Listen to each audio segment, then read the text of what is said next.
విను.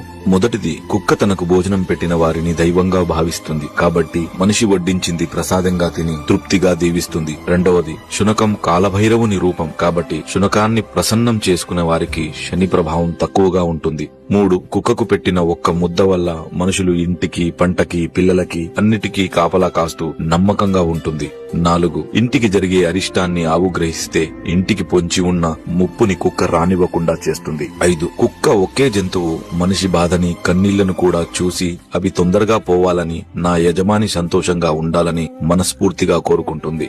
6, ఇంట్లో వాళ్ళు బయటికి వెళ్లేటప్పుడు బాధపడుతూ తిరిగి వచ్చాక ఎంతో సంతోషపడే ఏకైక జంతువు కుక్క మాత్రమే. 7, ప్రాణం పోసిన కన్నపుల్లలు పట్టించుకోకపోయినా పట్టెడు అన్నం పెట్టిన యజమాని కోసం ప్రాణాలైనా ఇవ్వడానికి సిద్ధపడుతుంది. 8, చివరగా కుక్క ఏడ్చిన ఊరు, ఎద్దు ఏడ్చిన వ్యవసాయం, ఆడది ఏడ్చిన ఇల్లు ఎప్పటికీ నిలవదని ఊరికే అనలేదు శునకమా అన్న విషయం